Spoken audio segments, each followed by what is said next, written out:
And we're back. Yeah. It's your boys, Cubs and Fitz, baby. We took a week off for Memorial Day. Speaking of Memorial Day, to all those that never made it home, this one's for you. Hell yeah. And thank Absolutely. you for your service. No, not a problem. But at any rate, there's a lot of stuff to get to tonight, man. And I'm angry. I'm going to yell a lot. It's kind of what I do. Got a lot of stuff to talk about. We're going to talk the Cubs. Man, do they fucking suck right now. We're going to talk the White Sox. And we're talking about the Bears on Hard Knocks. Yeah. Might even get into some what the hell is going on in the WNBA. I think there's some racism going on. Not the kind you might think. We're talking about all of that here today on Combs and Fitz, Windy City Sports Talk. Jeremiah Murray already chiming in, says we're not going to take it. No, we're not going to take it anymore. Speaking of not going to take it, that's probably what he's listening to while he's in the bathtub right now watching us after his 1,900 steps or 19,000 steps or whatever the hell he took today. 20,000. He's got to be at 20,000 now. That's like a bathroom break. If he's wearing his watch while he's in the tub, he's probably at 30,000 as fast as that wrist is going. Oh my God. At any rate. You're a penis cancer in human form. So, look, man, the Cubs and White Sox both had a really bad May. One of the teams we expected them to have a really bad May. The other we did not. You could have put money on it. Yep. Yeah. And look, the Cubs had the same May actually this year that they had last year. They were 9-17 last May, 9-17 this May. And you know, I'm not even. It's not even correct counsel for me anymore. Like I've sat back and I've watched all the things that he's done. He's doing what he can with what he has. I mean, there's just no bones about it. The Cubs' issues are the bullpen. The Cubs' issues are the lack of power, the lack of offense, the lack of consistency in that offense. The defense has been horrendous. I mean, everything about it. I don't know if Dansby Swanson. Yeah, I don't know if Dansby Swanson is playing hurt still. I don't know what's going on. But here's what I'm going to tell you about the Cubs. Is that if they don't fix it quick, they don't have until the trade deadline. Because right now in June, I believe it's 23 of their 26 games in June are against teams below 500. And if you don't come out of that above 500, you're in trouble. Yeah. You're in trouble. And by all stretch of the imagination, you're probably out of this division race already. As crazy as that might sound, a division that we thought no matter what would happen, this division's not going to run away from them, is starting to run away from them. You had a 9-game stretch or a 10-game stretch against divisional opponents finally, and you went 2-8. Boy, that's bad. Oh, I'm sorry, 3-7. They went 3-7. They won 1 game in each series.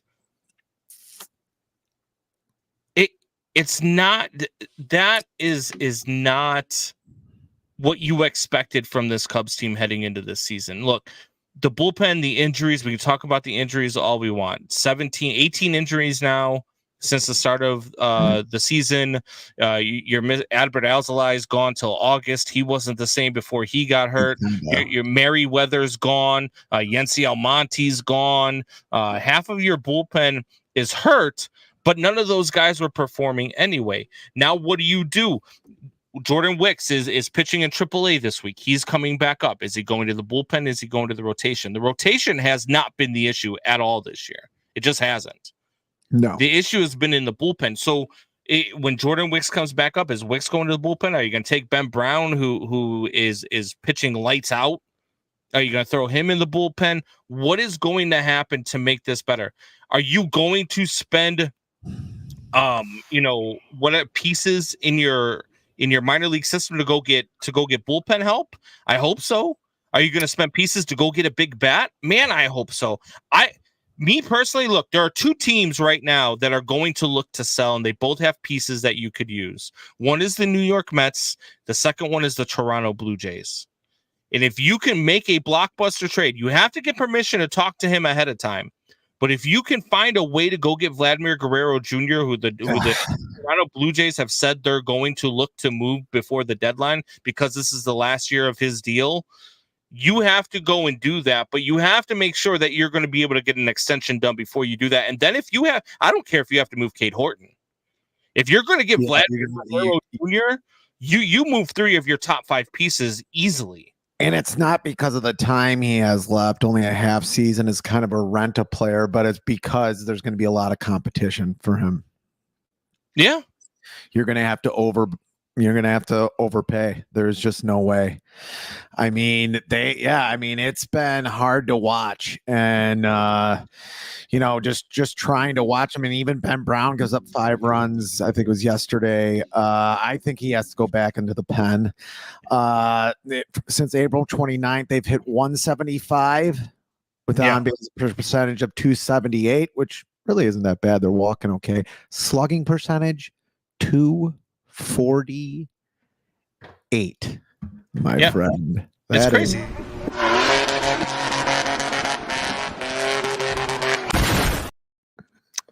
That's pretty much that. I mean, that's comes from the Cubs bullpen and the Cubs offense right there. That one video. I don't know what it is, and it's not. I'm not going to just harp on the bullpen. It's not just bullpen help you need. Like I said, you need a big bat. Whether it's Vlad Guerrero.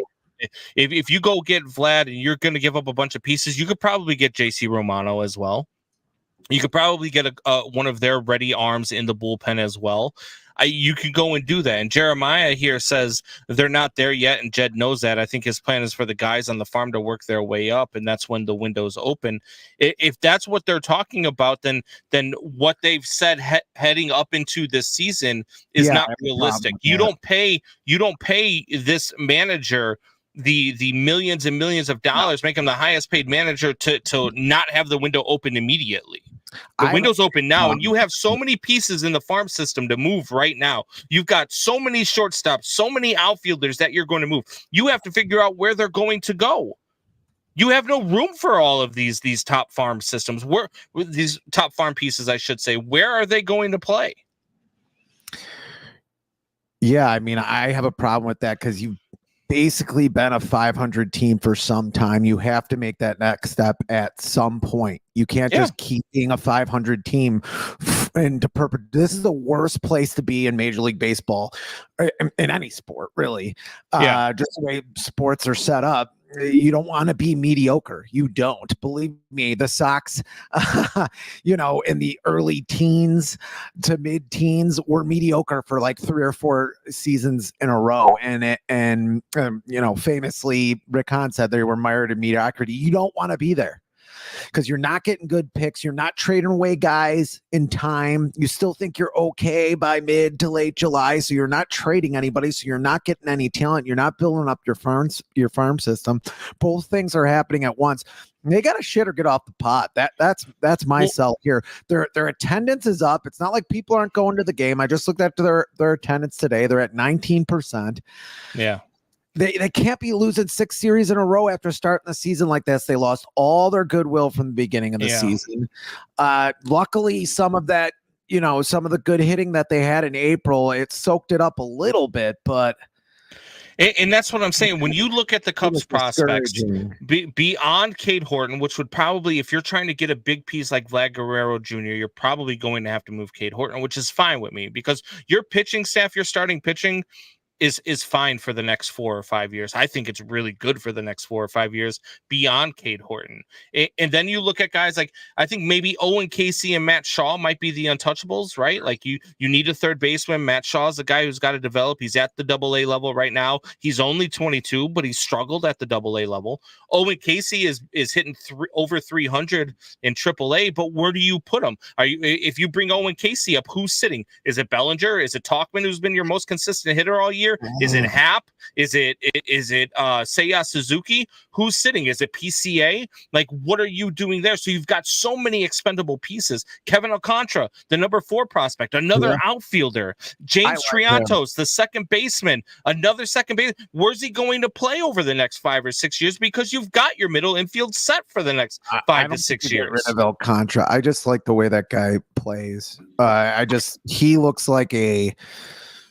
Where's he going to go, though? That's my question for you. I mean, that's the problem. You're going to have to get rid of some special talent. I mean, look. Who?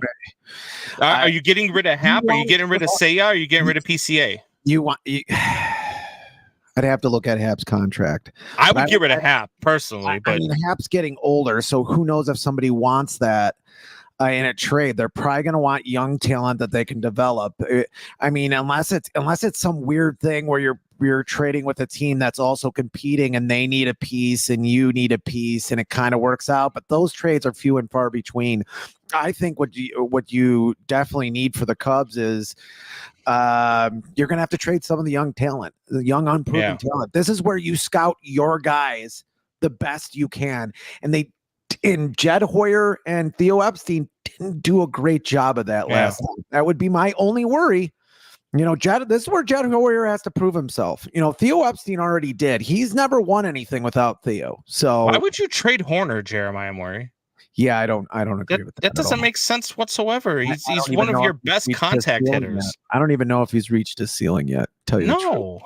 And that's the thing. Like, when you look at some of these guys, when you look at Ian Happ's contract, Ian Happ has 3 years left on his contract. This year, 2025 and 2026, he makes about 21 million per year on that. And then he's an unrestricted free agent in 27. He'll be 32 when he's a free agent.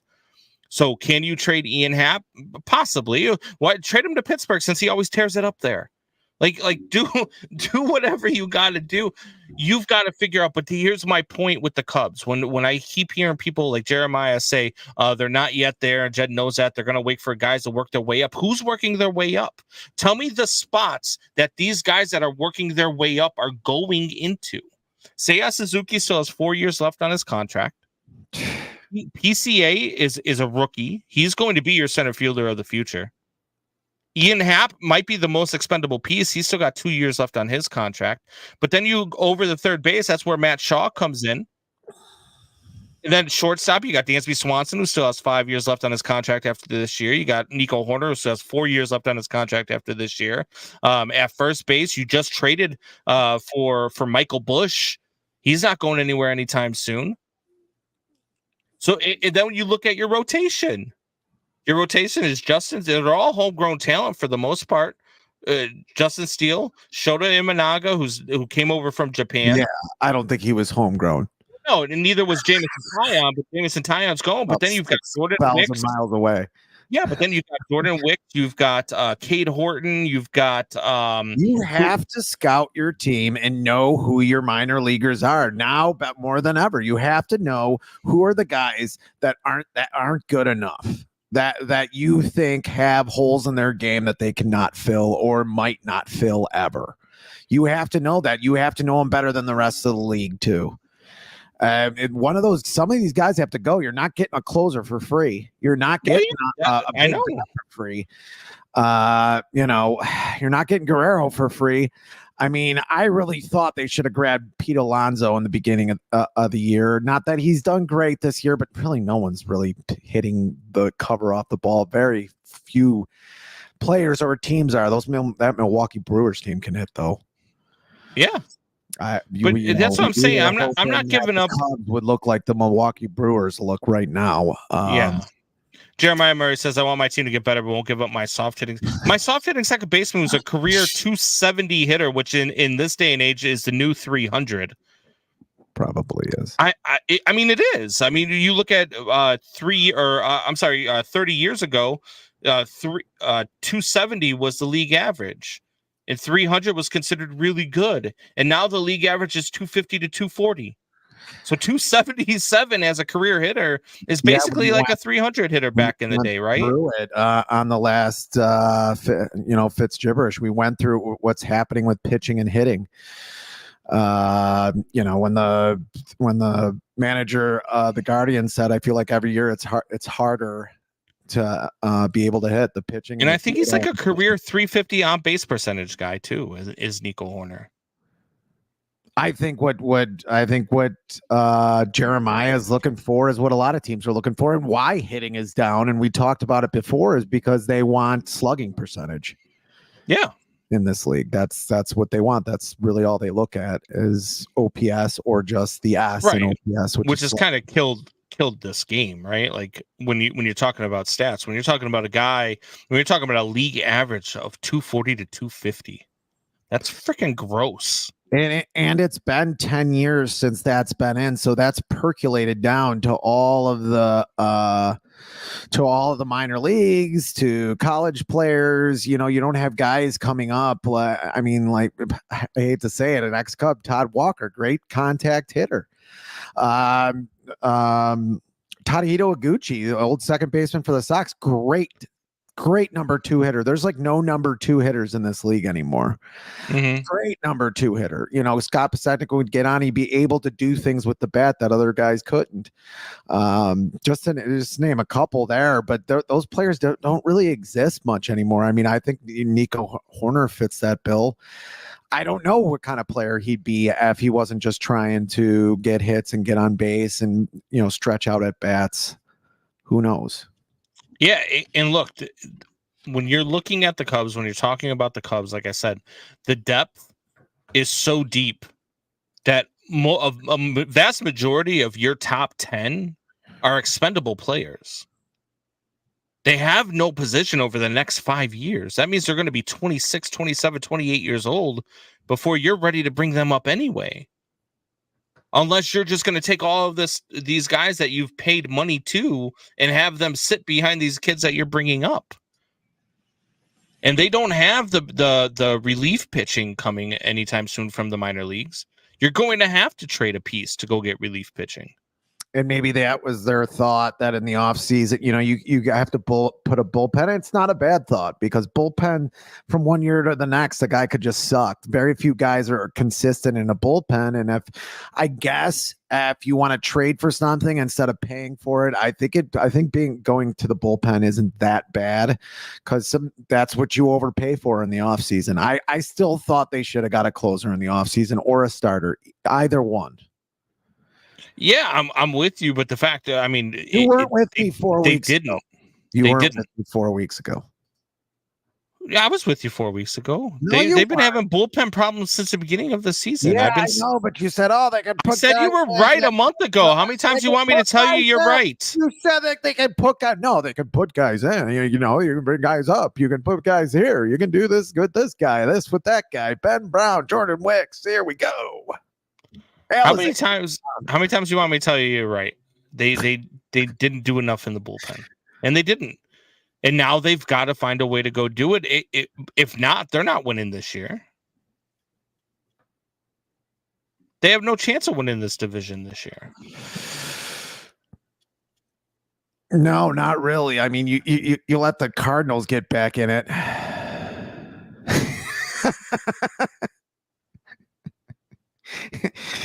Jeremiah. Sorry, I was optimistic about your baseball team, Jeremiah. Well, when half of them get hurt running to first base, so that's a problem.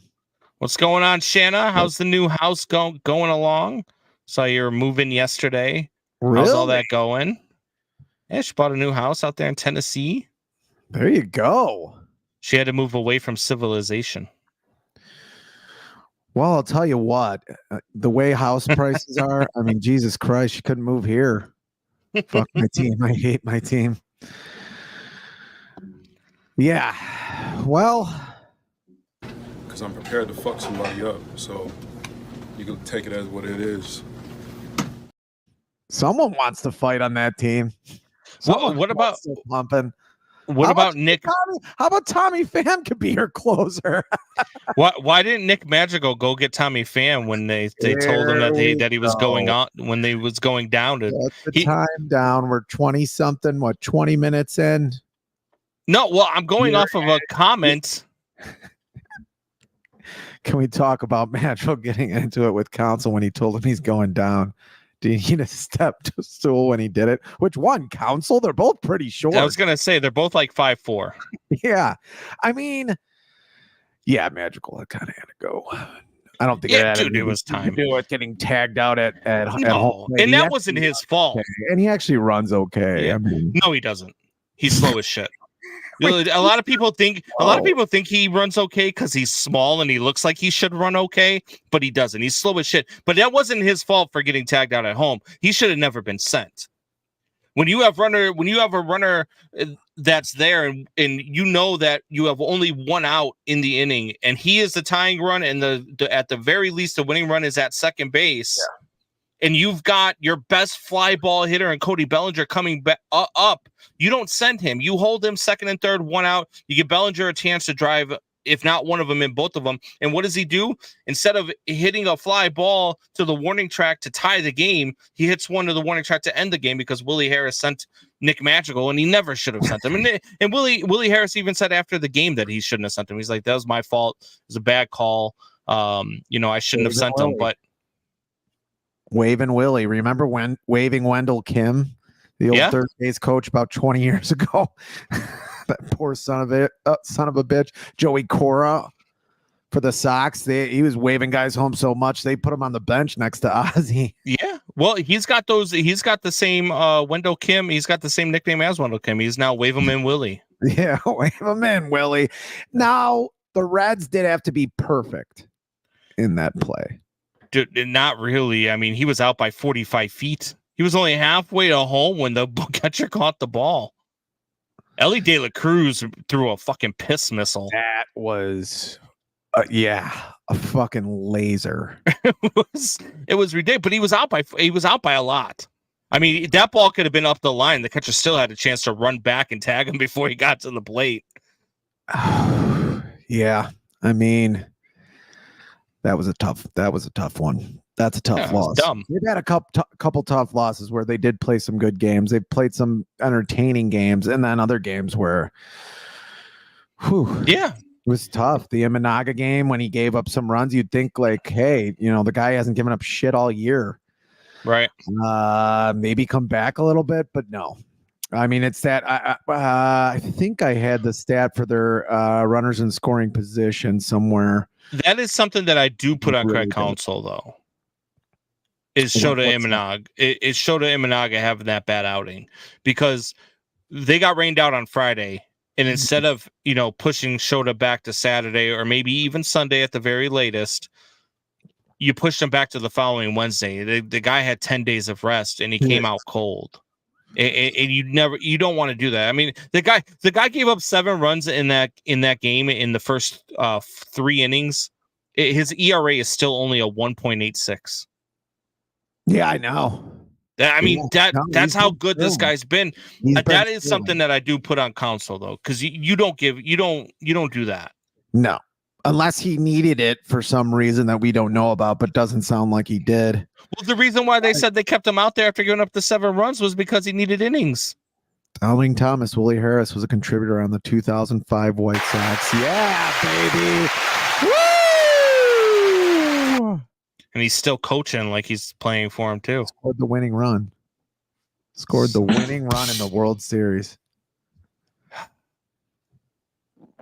They waved him home correctly in that game.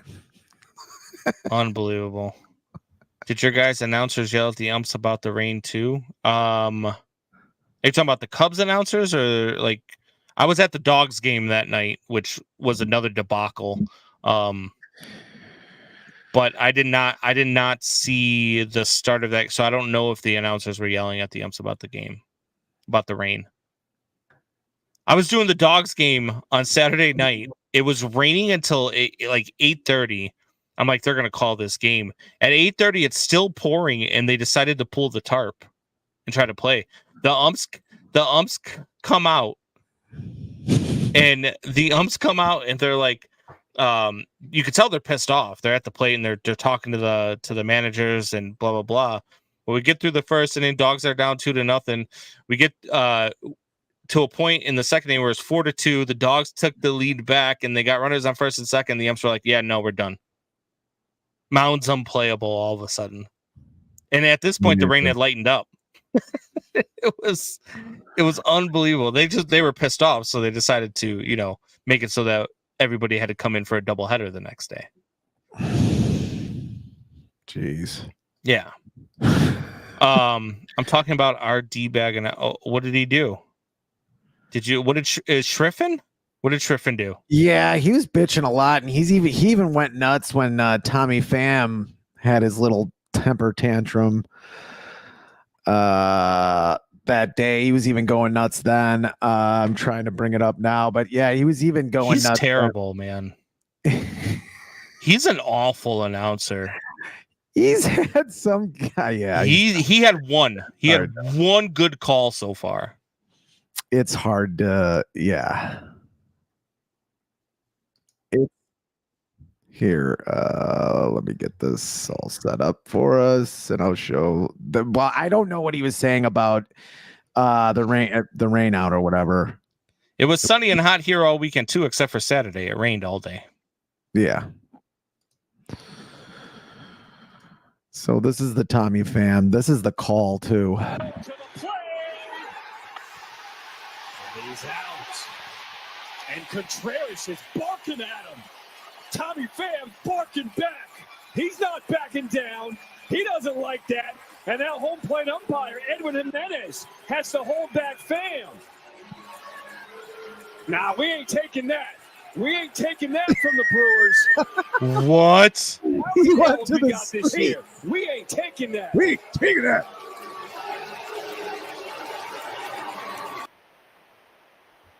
Wow. Oh yeah. We ain't taking that. Can you stop yelling at me, please? No, I can't stop yelling, because that's how I talk. This is baseball in Chicago. I just want to tell you. I just want to tell you.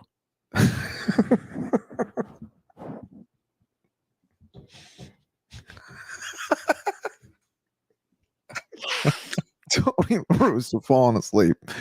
We started a podcast. It'll be 2 years in November. Yep. Not one playoff team. We have a city. Has 2 baseball teams. We did have a mom get banged though. We have 5 teams that you root for. You could put, I guess we could put the Sky in there. That's 6. Well, maybe they made a playoffs, but we're not really talking about them. 5 major league teams. 5. 0 playoffs. 0. Mr. Plutarski. Because I'm prepared to fuck somebody up. So.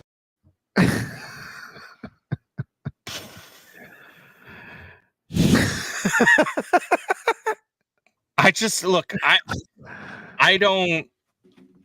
don't know why he's so bad. I don't know why the White Sox continue to hire people that are just bad at their jobs all the way around. I mean from the top down. They've got one guy in their organization that knows what he's doing, and that's Steve Stone. Yeah, Steve Stone's still great. He kind of gets quiet sometimes when Triffin asks him like a dumb question or whatever. It's still good because of him, though.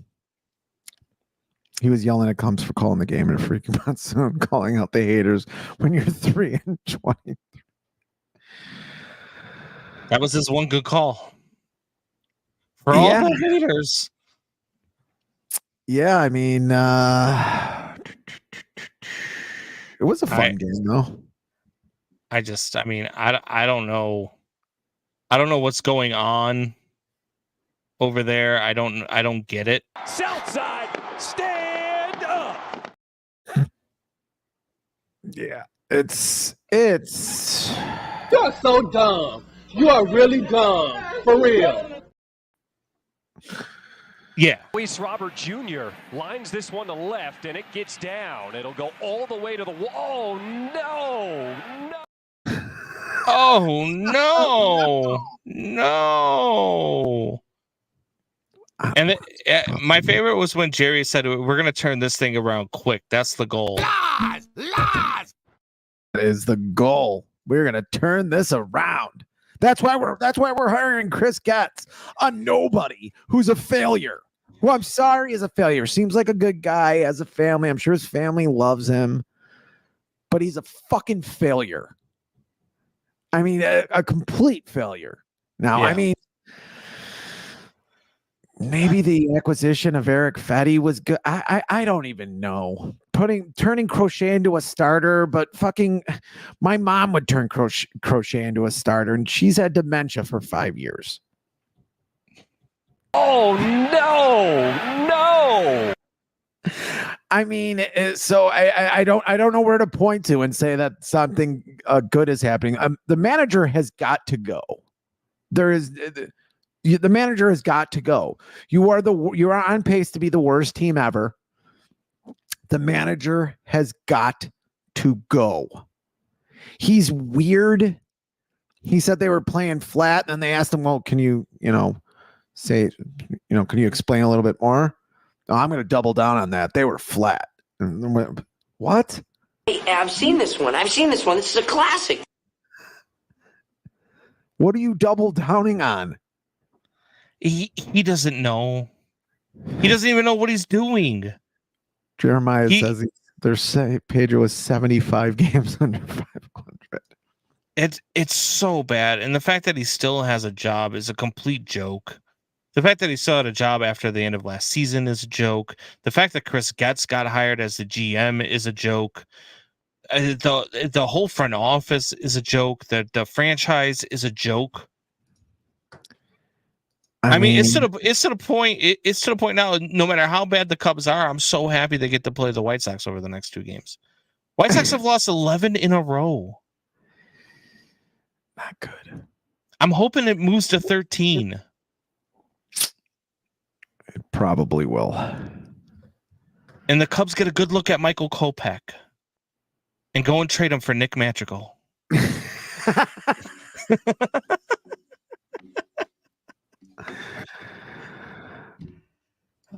I guess Caleb Williams is coming to save us all.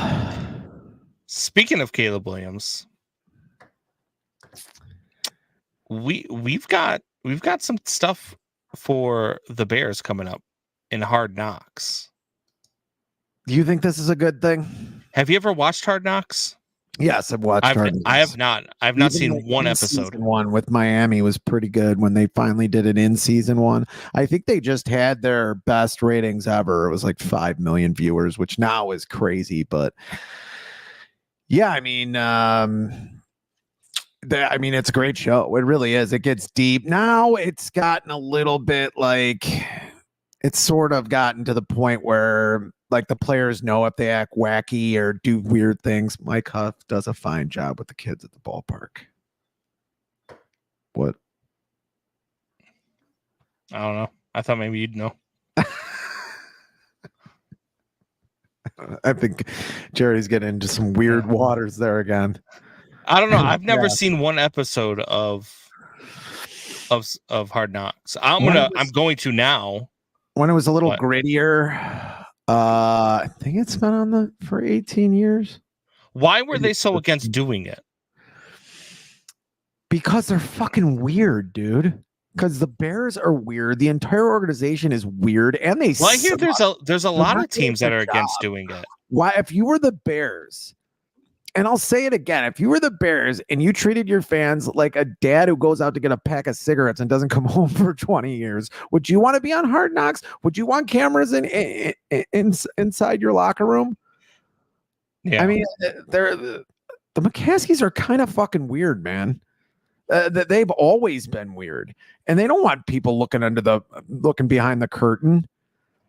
Yeah, I mean, teams don't do great. I mean, there has not been a Super Bowl team that has been on Hard Knocks. No, but there has been some playoff teams, like the history of Hard Knocks teams. I guess Hard Knocks. Did you know Hard Knocks started all the way in 2001? I thought it was 18 years. I didn't know it was 22. Yeah, it was 2001 when it started. The Ravens were the first team on it. They went 10-6 that year. They had a divisional loss. Season. Todd Heap was if you remember him, the tight end. He was a rookie that year. Yeah. And then the Dallas Cowboys of 2002, they were 5-11. Nobody was on it from 2003 to 2006. So they scrapped it for a few years. Well, maybe because Ray Lewis killed everybody in that first year. So maybe they should have uncovered the murder. 2007, the Chiefs were 4-12. 2008, 9-7 for the Cowboys. 10-6 for the Bengals in 2009. 11-5 for the Jets in 2010. Conference championship loss. They were in the AFC championship. 7-9 for the Dolphins. 11-5 for the Bengals in 2013. Wild card loss. 6-10 for the Falcons. 4-12 for the Rams. 5-11 for the Bucks. 7-8-1 for the Browns. 7-9. 7-9. 10-6 for the Rams. 12-5 for the Cowboys. 9-8, 9-8, and 4-13 last year.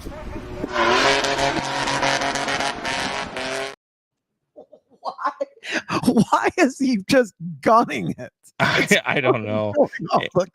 It's what, like mid-air he's gunning it. He's like, maybe I get more air under this, I'll be all right.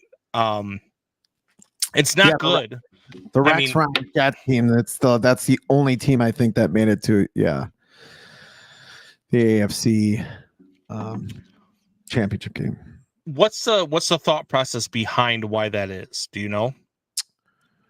That they're bad, that teams aren't very good with Hard Knocks, or I just think you put cameras into people's faces, it's just another distraction, and I don't think Caleb Williams needs any more distractions. Yeah.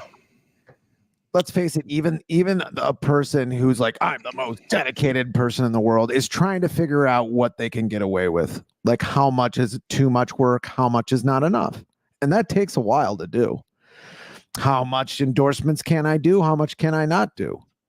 And this is one long endorsement. I mean, I don't see how it's good. I saw somebody like try to put themselves into a pretzel talking about it and saying, oh, well, they did Hard Knocks because of Caleb Williams. So now he's going to be a leader in the locker room because everybody's going to be happy they have it.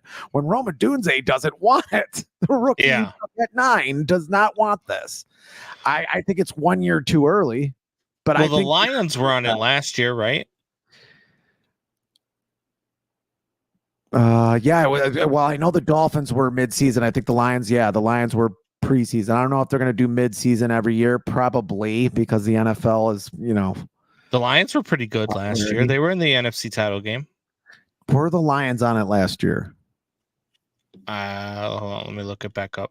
You have to look it back up. Didn't you have the screen open? Call the production. But then I closed it. Call the production team. They'll find it. Anyway, I mean, I just think having a camera, and you have one of the youngest teams in the league, if not the youngest, having a camera in all their faces, that's going to help. I just don't think it is. Everybody's their own. This isn't 2001. It was the Dolphins last year. Everybody's got a podcast. We even have a podcast. Maybe they just did the mid-season one last year then. Yeah. Because they started mid-season with the Dolphins. Everybody has their own TikTok. I mean, I just think it's an unneeded distraction at this point. I don't think it's a net positive. How bad is it? I don't know. Is it one of those things where you're just like, hey, let's get it over with? They were one of only 4 teams that were eligible for automatic, like to be drawn for it. Well, could it be that it was like, well, if you want a stadium, you're going to have to start playing ball with the NFL. Could this expose Eberflus? He's terrible on the mic. He's not a great speaker. Horrible. And how did I forget to cut up all of his horrible videos? We don't need him here now. We can talk about it a little bit. Is Justin Fields out? Yes, he is. Well, he's questionable. He's 50-50. So is he 50-50 or is he out? Well, or is he questionable? 50-50. Or is he questionable? He's got a 49% chance. That was basically that was the press conference. And then he goes into halftime and he's like, I got something special up my sleeve. Well played, you son of a bitch. He does nothing in the second half of the game. They said, what special did you have up your sleeve? Well, what do you got up your sleeve? And it was like, oh, okay. I know you are, but what am I? He's lucky. The Chicago press, I mean, I guess they're kind of tough sometimes, but mostly they're soft as fucking shit. And they do not at that fucking press conference. Not one of them had the balls. The one lady is, I'm sorry to ask this, but with the recent, there hasn't been a lot of success. Why'd you bring him back? I'd be like, are you doing this because you still owe him fucking money? Like, it's plain to everybody that they still owed Eberflus, what, 1 year or is it 2 years? Whatever the hell I it think is. 2 years. 2 years. You still owe him 2 years. Is that why you didn't want another coach? Yeah. I mean, they did ask the Jim Harbaugh question. He's like, Jim Harbaugh is coaching Michigan at the time. He was. Now, no one's coaching San Diego now. They do have some veteran leadership in the locker room with Keenan Allen, with DJ Moore, some Johnson, of the defensive players, Jalen Johnson. Yeah, they've got some veteran leadership. So maybe this won't be quite a distraction. Now, I don't know how it works. Like, does this go like they're doing it during OTAs, they're doing it during the off? Like, are they going to be following them around all season? How does this work? No, it's all it's not OTAs. It's all training camp, pretty much. It starts, I think, No, it should start soon. What month? Is it like live? Is it live? No, it's not live. It's not live. You get it. It's all taped. It's all edited up like a reality show. Well, right, but like I'm saying, like if they go, like say today was their first day of shooting, are they airing it tomorrow? When? No, you know what I mean? No. Like to edit it and get and then what's his name? The guy who does a lot of their documentaries has to put his voice on it. Like the band Caleb Williams was. This is his first time on an NFL field. And yeah. So see, I don't see, for me, that's not, I don't know. I don't see it as a big deal. I don't subscribe to, I think that the reason why teams are so bad is because the teams that are eligible for it are teams that haven't made the playoffs in the last 2 years, teams that don't have a first year head coach, teams that haven't been on it in the last 10 years. Like, that's how you get out of it. And so the teams that are on it are bad teams. Sometimes I guess you're right there. I mean, some of the teams you said did not have great rosters. Sometimes they have good rosters. I mean, I'd have to do like the research and find out like how good the 2002 Cowboys were, or the 2007 Chiefs, or I can tell you the answer. Cowboys haven't been good since the mid '90s. So the 4-12 Rams and the 5-11 Bucks, the 7-8-1 Browns, the Raiders, the Chargers. That was the year before they drafted. The series premieres Tuesday, August 6th. So that's obviously well into training camp. That's like the first preseason game, probably. It's about 3 or 4 weeks after training camp. So Liv Schreiber can put down as Caleb Williams in his first season as the Bears signal caller, with the weight of the world on his shoulders and pink fingernails. If the Bears win week 1, the city will go crazy. I think the city will be on bated breath until week 11. Yeah, aren't they playing some fucking tomato can week? Who are they playing? They're playing Tennessee. Yeah, I don't think that's a really terrible defense. I think Caleb Williams lights them up. It's going to be week 2. That's going to be the. Jeez, hear that, Doubting Thomas? It's only a matter of time before Caleb Williams' jersey is behind the right shoulder of. Caleb Williams' jersey is now behind the right shoulder of one Brandon Combs. Well, I mean, he should light them up. They're a bad defense. What I'm talking about, like week 2 against the Texans, that's going to be more of a, hey, where do we stand? Yeah, it is. And an Eberflus team always comes out prepared, always, to play. His teams always come out looking good, like they're in mid-season form. We need you to read this in Shriver's voice. With the weight of the world on his shoulders, Velas Jones still couldn't stop fumbling. Thank you, Jeremiah. Here we go. He just can't fucking help himself. Bears fans are starved for a good quarterback. They still think Justin Fields is a good quarterback. Well, when he wins in Pittsburgh and they're in the He playoffs, changed his moniker to a Sketsy from the Dark Crystal. I don't even know I don't know what either one of those Henson film. Jim Henson was a genius. That might be so. I still don't know what the fuck you're talking about. They think Justin Fields is a good. Well, we'll see. He was talking this weekend. Speaking of, I don't know what the fuck you're talking about. You ready for Fitz gibberish? I guess. Do we have to? No. I mean, you're the one that puts all the work and effort into it. We don't have to. Oh, shut up, Combs. This is Fitz gibberish. It's a diatribe, a conspiracy theory, and an island in the middle of an apologetic and sometimes inaccurate sports talk. I think we did okay today. We actually looked stuff up. I did. Computers. You did. You've been here twice in the last month. How much fucking airtime have you had? A lot. Well, welcome to Fitz gibberish, everyone. You're my side piece, remember? Where's my boo sounder when I need it? From the benches, black with people, there went up a muffled roar, like the beating of the storm waves on a stern and distant shore. Kill him! Kill the umpire, shouted someone on the stand. And it's likely they'd have killed him had not Casey raised his hand.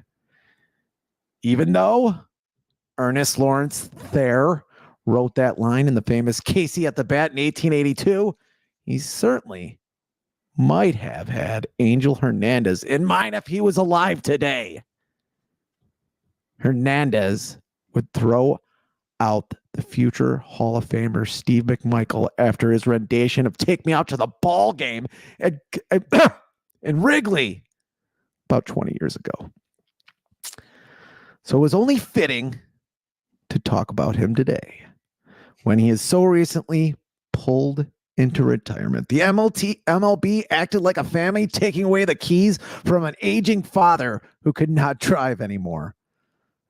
Even though Angel was somewhat the victim of most of his calls being in crystal clear HD, it was long past time.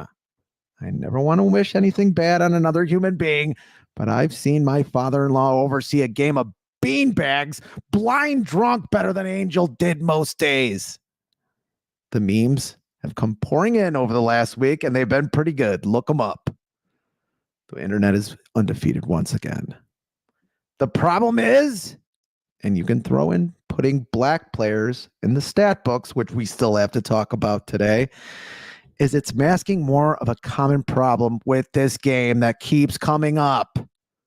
That is the need for robot umpires. And instead of trying to get that correct, they're worried about the look of the game. Again, Rob Manfred, who might be baseball commissioner just to make Roger Goodell look good, last week had two main points when he was talking about the delay of the automatic ball strike system.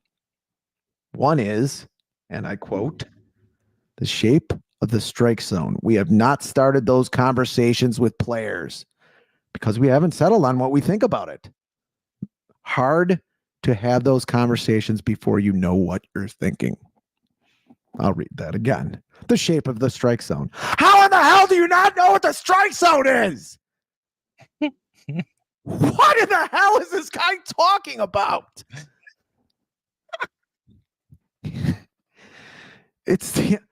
He went on to keep talking after that. No one stopped him and fucking hit him in the head with a hammer. It's the unintended consequences of ABS. That's automatic ball strike system, not a bowel problem, Manfred said. The one... I thought it was anti-lock brakes. Exactly. The one that is often pointed to, but not the only one, is the framing catcher. I think that the players feel that a catcher that frames is, if you let me use a word, art. of the game. If you let me use the word art of I wish we had video of this jackass. And that if, in fact, framing is no longer important, the kind of players that would occupy that position might be different than they are today. And you could hypothesize a world where instead of a framing catcher who's focused on defense, the catching position becomes more of an offensive player. Isn't that why you changed all the rules? I mean, that alters people's careers. Those are real, legitimate concerns that we need to think all the way through before we jump off the bridge. Why don't you first, sir? First, did Manfred care when the cheating Astros were sending pitchers down to the minors off of the cheating? No players were suspended for that bullshit. Second, according to Google, you have been experimenting with ABS, not the brake system, which sounds like a bowel syndrome, since 2019. That's 5 years. This is just another example of a league that is reactionary instead of innovative and was making the ratings go way down. And that's Fitz gibberish. Colmsy. I mean, look, umpiring's been bad. You know how I feel about Angel Hernandez. The fact that they finally paid him to go away was long overdue. He was horrendous at his job. And I think the straw that finally broke the camel's back was that check swing, where I think, Bryce Harper might have burped, and his bat came off of his shoulder just for a half a second, and he was like, "Oh no, that's a swing," and they were like, "What are you talking about?" It was a swing. The other one was the timeout call that wasn't a timeout call by Jeff McNeil, and he was like, "No, I was asking, do I still have my timeout?" He's like, "Yeah, timeout." He's like, "No, that's not. I'm not calling timeout. I'm asking, do I have my timeout?" "No, your timeout's right now." "What?" He's like, "Oh, whatever. I'm back in the box. It's fine." And, like, those are the straw. But there are so many more umpires that are just like him, though. When you talk about CB Buckner, when you talk about guys, we just had the 23rd anniversary of Jim Joyce killing Armando Galarraga's perfect game. I mean, that has only happened 20 times in the history of baseball, and you ruined one of them on such a bad call. Like, isn't those Hunter are Wendelstedt? Isn't he still humping too? He's terrible. He is pretty bad. But CB Buckner is among the worst. You talk about I can't think of his name off the top of my head. Jeremiah, short guy with the big ears. What if the reporter just yelled "nope" when he said, "If you let me use a word"? I mean, it's really bad. And to say like we don't have this down now, and to say like we don't know what the strike zone is. I think at some point in that article he said the strike zone is actually circular. What? Jesus.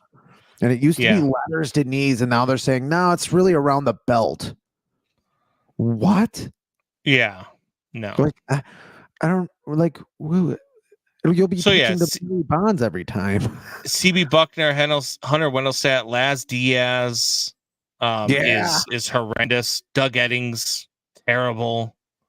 I'm trying to. What was the other guy's name? Why can't I think of his name? Who's the Brian Onora is another one. Dan Iasonia is fucking awful. I mean, just that we know all these names and you hear them. Bruce Fleming used to be an old. I think he bumped until he was like 70. The guy looked like a broken sausage on a barbecue grill. I mean, he did, and he was terrible. Terrible.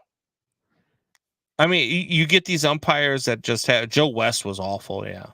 Joe West was awful. And then Joe West doubled down on being awful by saying that Angel Hernandez was actually good at being an ump. That just makes your judgment even worse than what it was as an umpire. Like, it was really, really bad. Angel Hernandez has been bad for years. Yeah. They tried getting rid of him twice, and he sued him, so they couldn't fire him. Yeah, unbelievable. I don't know what they do. I mean, I don't know how they make this any better. I really don't. If you're not going to go to robot umps, which we thought in the beginning of the season, like, oh, but they're going to them next year. Like they're going to do that challenge system that they do in the minors. For anybody who doesn't know, you can challenge a call. They go, they look at it, boom. You can't do that. I mean, on an egregious call. And then if it's too close, like just say, hey, it was too close. It's on the fucking line. Like it's on the line of the line of the line, or it's, we don't know if it's higher now. With the batter, you can't see in slow motion in a second. And then if you're wrong, you get like 2 or 3 challenges and that's it. It happens in a second. Yeah. The pitcher is like walks back to the mound after he takes his stride and they already know like, oh, they pick. All right. Yeah. I mean, it's really, really bad. I mean, you got these umpires that have really, really bad, like short tempers. Like you can't say anything to them, or they're gonna ring you up. I mean, you've had two managers this year that have been tossed when saying nothing. One of them, it was it was the Marlins. And they were perplexed. And you hear the ump because the mic is on, and he says, "You're gone." He comes out of the dugout. He's like, "Who's gone?" Nobody said anything. He's like, "I don't care who it is. Just pick one." What? What do you mean? Just pick one? And they're always so slow. Yes. Putting highlights on social media. No, we're not going to do that. 10, 12 years ago. What? Yeah. NBA had already had it on social media for 5 years. Light years ahead of you. There's people in fucking other countries watching NBA games probably now because of that. And you just have 5 years. You have Jeremiah Murray who can't even watch a goddamn baseball game. You have all these things that are set up from a bygone era. Even when a guy flips a pat now, people still get pissed. But a freaking a guy, a pitcher who gets a strikeout can kiss his gold chain, point to the sky, jump up and down. I mean, yeah, even a catcher can gloat when he tags a guy out at home plate. Because I'm prepared to fuck somebody up. So I don't know if there's a time in my life that I'd ever be able to kick Tommy Pham's ass. There might be. Could have been a time or two. I mean, it's bad. Yeah, I mean, it's bad. I mean, and like you said, they kick guys out fast. They kicked out a fucking guy who's singing, "Take Me Out to the Ball Game," and Steve McMichael. Yeah, and I can't think of who it is. The guy that ejects people the most, he's the first base. I mean, I don't say like he actually looks like he has Down syndrome. He's a younger ump. Oh God, what are we doing here? That's the only way I could explain it. It's that I can't remember his damn name. Going here. Are you doing this because we're on the Badass Radio Network now? When I get my Chicago done, I'll post pictures. Sorry, the Cubs are not represented in this house. Yeah. I've got the Sox represented in my house. What the hell? Where? Bye. Oh, we have to turn the screen. I can't even see it. It's a Frank Thomas helmet. Yeah. Way over there. Where do you want me to put it? Are you dying cigarettes out on that thing? Are your gummies under there? I have Sox stuff here. I've got a Frank Thomas signed ball up there. I've got all sorts of stuff. And you think he did steroids? I think everybody did steroids. I don't think he did steroids to get stronger or to get bigger. I think he did it to maintain through injuries, to get past it. The same way that I think Cal Ripken Jr. used steroids. Here we go. I think Ryan Sandberg used steroids. He's one of my favorite players. He's actually my favorite player of all time. I think everybody used steroids to some extent in that era. I don't know. Okay. Maybe a lot of speed. Cocaine. Problem with speed. Daryl Strawberry. A little bit of cocaine. Yeah. I mean, I don't know. How is Daryl Strawberry still alive? Huh? I don't How know. is that possible? I don't know. It's Roberto I mean, Clemente dies. cocaine's but a super drug. Roberto Clemente dies trying to help poor people in some third world country. And Daryl Strawberry still alive and kicking, still doing great. I just saw him the other day with Doc Gooden, probably doing crack in the bathroom. He probably used, if he had injury issues, isn't that at least some kind of proof? That's something to get you through the injuries, something to help you get back quicker. Sandberg definitely juicing, hitting 40. I mean, I don't disagree with you. I think everybody in that era was juicing. I just don't care that they were juicing. Who cares? I pay good money for you to entertain me. Put whatever you need to put in your body to hit more home runs, to do what you got to do to be better at your sport. I don't care what you do. I don't know. I think there has to be some kind of line. I think that would get there is a weird line using electronics to cheat, doing that type of stuff. That's the line. What the Astros did in 2017 was over the line. You look like those guys started looking like Macy Day floats. If like Fernando Tatis using to get past his injury and to get back to the Padres quicker, that's good for baseball. Well, I know it is good for baseball. I agree with that. I think people are injured now. They have to take steroids. I had to take steroids a year ago. Strawberry did not juice. He mixed beer with cocaine. That's considered juicing. Anyway, I agree with that. But if it's illegal, you can't do it. You're dumb if you do it. I think you're an idiot if you do it. If they can't do that and you could get suspended from a game, you're fucking it up for your whole team. But I think for sure they should be able to take it from getting back to injuries for sure. And there should be a way to test off that. But it's hard to know. I'm really either way on this. Emmett Climb says corked bats are good for baseball. Emmett checks in. What's going on, Emmett? Cork bat.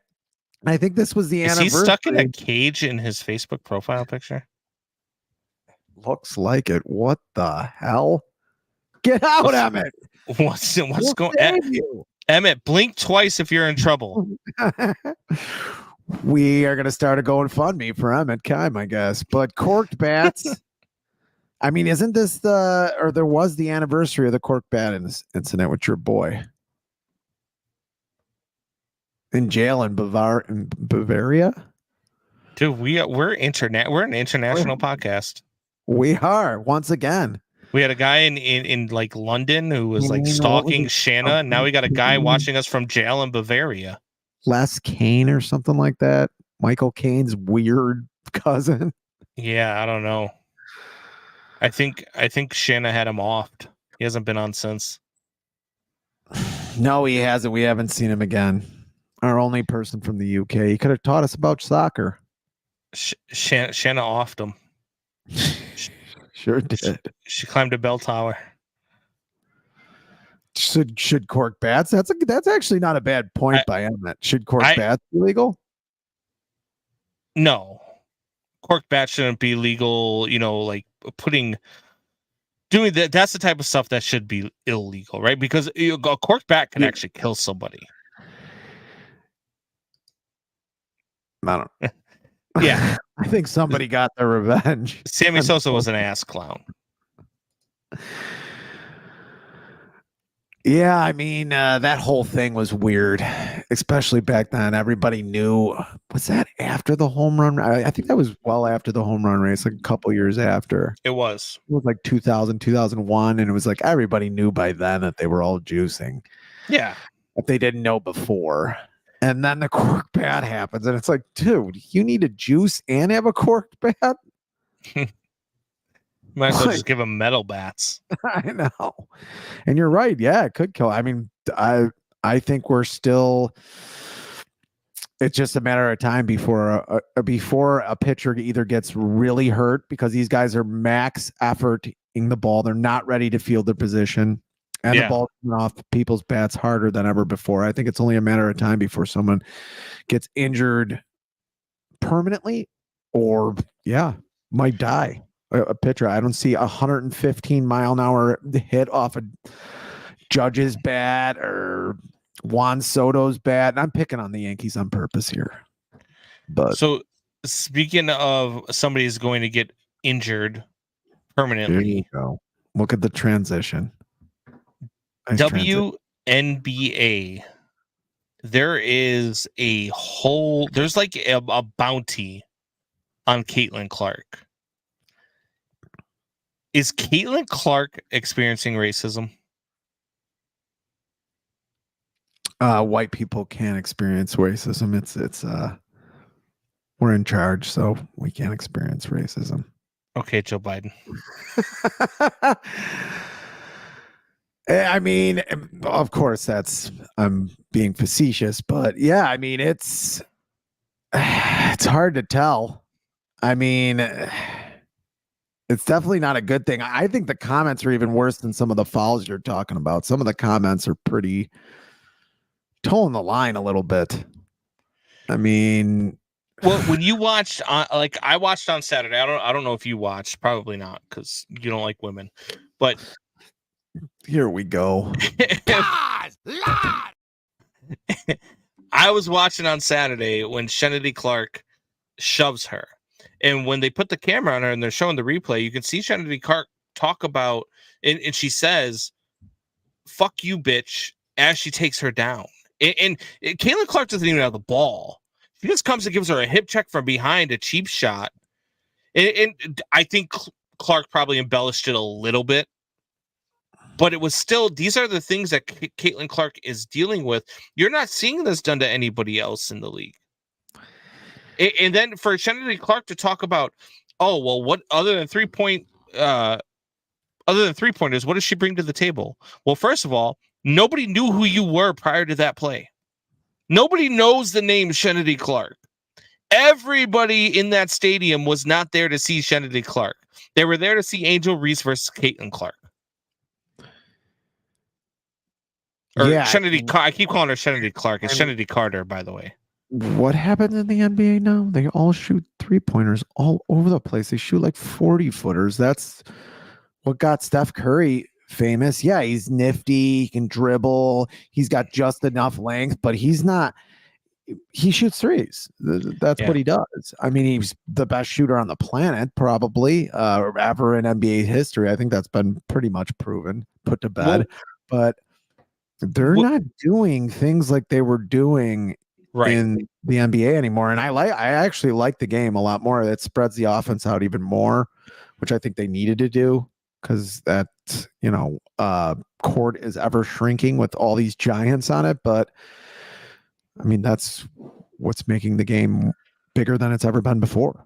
Well, one of the things that we talked about when we were talking about all of this, when Caitlin Clark and Angel Reese were all going into the WNBA draft, and Camila Cardoso, and we talked about this, and Jeremiah Murray touches on it too. I said, look, it's a problem. Women don't support other women.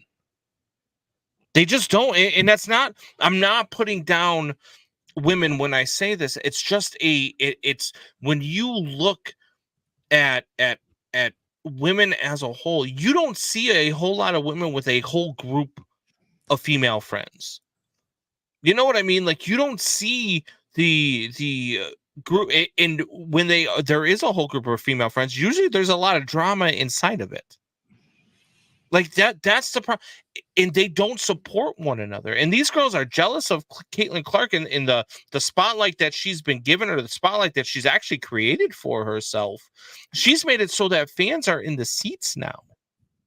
She made it so that they had to take this from a small time arena and put the game in a major arena to sell more seats. You should be happy. And regardless of whether or not you think that this is deserved, regardless of whether or not that you think that Caitlin Clark has earned this spotlight, accept it for what it is. You now have chartered flights in the WNBA. Like, that wasn't a thing last year. But Angel Reese, Camila Cardoso, Caitlin Clark, these girls are bringing this stuff to the table now because we want to see them play. I mean, that's just how it is. And look, when you talk about, females they just don't support other females. They'll talk about supporting other females, but they don't actually do it. I've had plenty of females that will sit there and tell me, oh, well, if WNBA players don't get paid as much as NBA players, well, blah, blah, blah. And my first question to them is, how many WNBA jerseys do you own? 9 times out of 10, the answer is, well, none. But, well, okay, so you're not even supporting them. Like that's what I'm talking about. Like, they just don't support one another. It's just a part of who they are. They don't like each other. They don't trust each other. They're jealous of one another. Or this one's got this, that one has that. I want this, I want that. And that's what you get out of it. And that's what we're seeing right now in the WNBA. I'm sorry, but it's true. And yes, there is some racism involved in this. There is a lot of Black women and Hispanic women going after Caitlin Clark, and nobody else is enduring what she's enduring right now. And if this was happening to Angel Reese, if this was happening to Camila Cardoso, if this was happening to anybody, you talk about Chantel Carter, if this was happening to her, that would be the top story.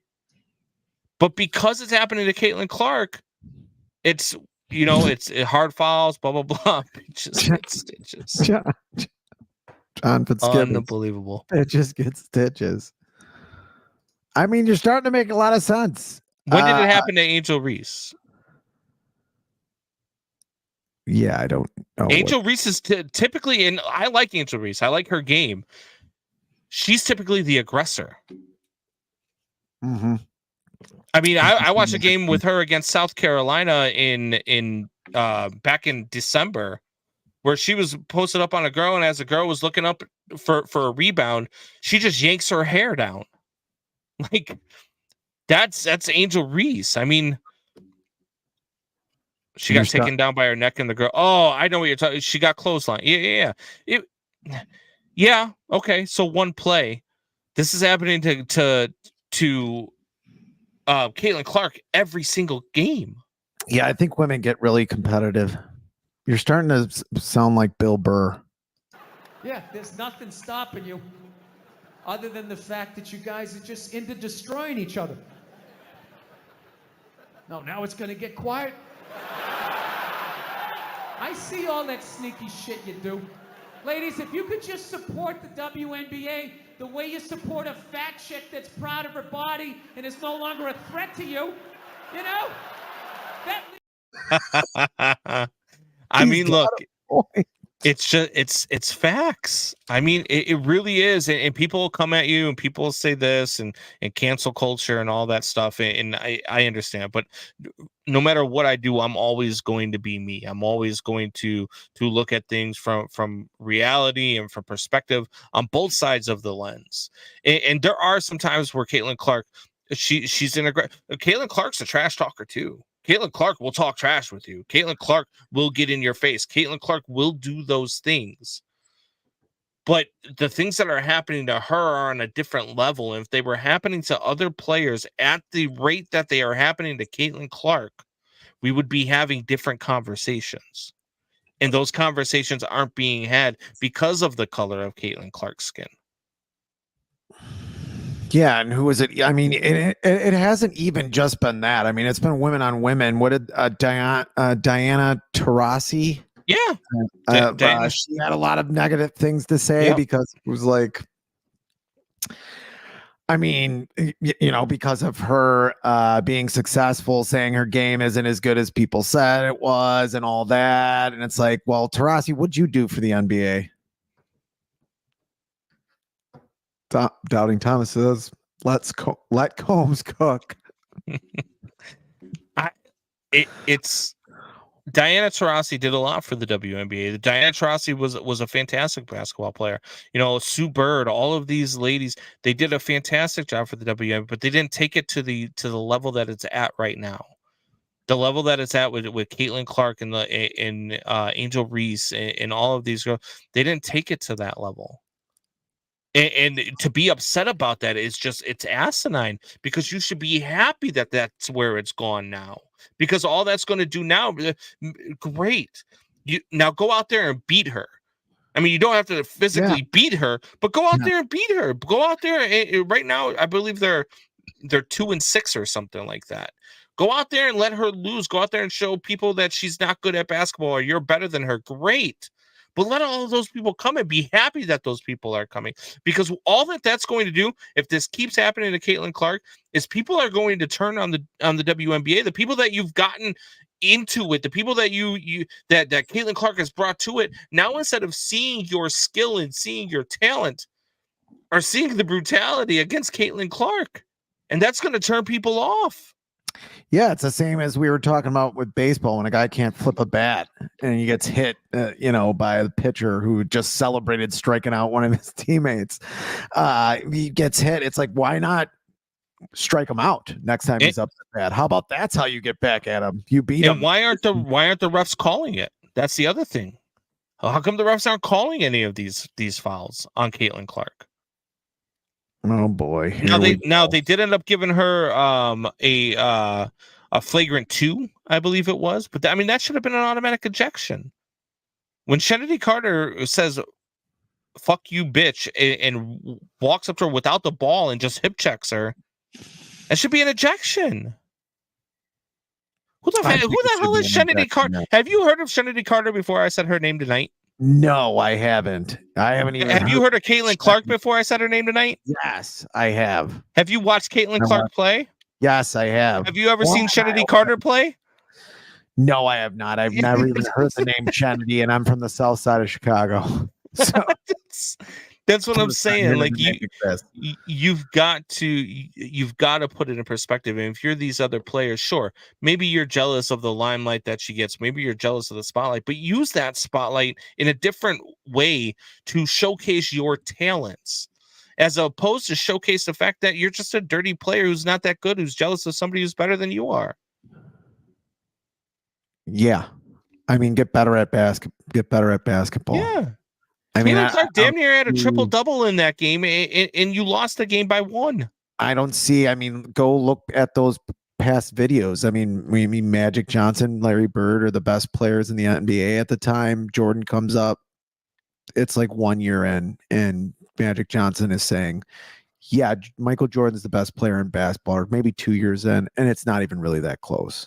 Jeremiah says, I want to have a podcast, but I don't have a podcast because I'm too lazy to make a podcast. Therefore, I hate you guys. And a cheer.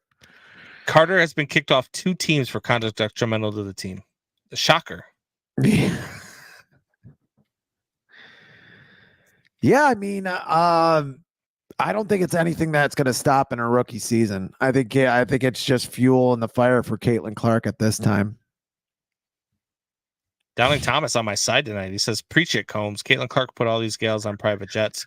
And that's where I'm saying they've got to take that and use it to your advantage.